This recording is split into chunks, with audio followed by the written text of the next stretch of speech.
welcome back to my channel.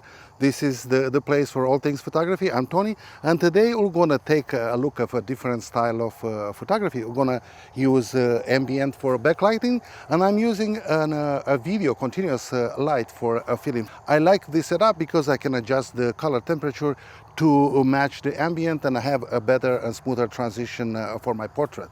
So for this lighting setup, I'm using the setting sun as my backlight. I like the colors here in the nature. I like because the sun is very low. I'm looking at the composition, so Lydia stands out nice. I want to have layers and to create depth in the photography in the picture. And I'm using these grasses and bushes, in front of her, and I have more elements behind her, and I have the trees, and I have the sun all the way in the back, which are gonna give me a little bit more depth in the picture. Even like I'm gonna shoot a very shallow depth of the field, 2.8 and maybe 1.2. I may break down my 85 1.2 lens, but I want it to be very shallow, a little bit blur in the background, but I want to see the elements, and I want the sun to create a nice glow around her body. I am balancing the front light with a video light. It's 100 watts, and I like it because it's a bicolor, and I can dial up and down the light to match the color temperature of the ambient. And I have it very close to Lydia because I'm going to be a tight portrait, and I'm shooting pretty close. I'm using the 7200 and a Canon R5. The whole secret for this setup is to make sure we create the right exposure for the background light, to make sure that we don't burn out the highlights around Lydia.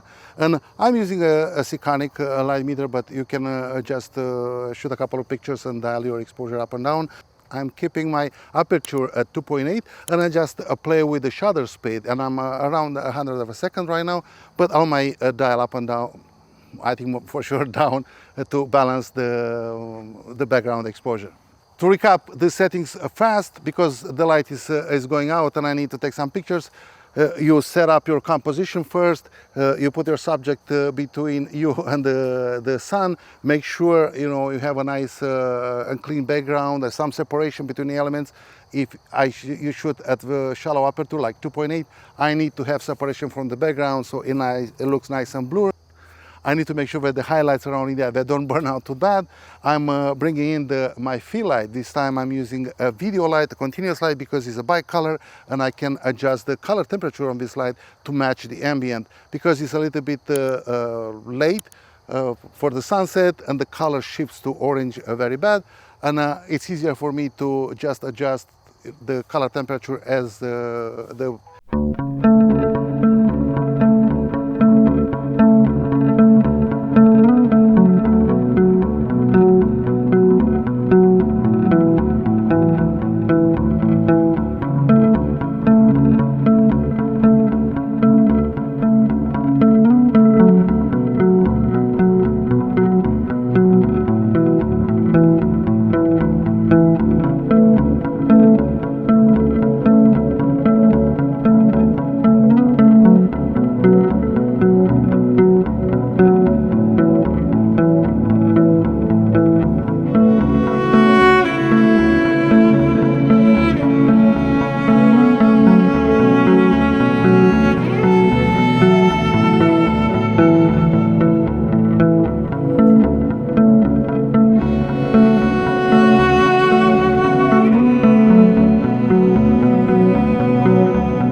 light behind her, and it's wrapping from the back to the front, and I'm shooting from the shadow side. This way it looks more natural. It kind of like mimics that the light is coming from the sun. I have to play with the color temperature to match the ambient, but look, I think the pictures look very dramatic, and I like the output a lot. So as you can see, guys, in a situation like this, it's better to use a continuous light.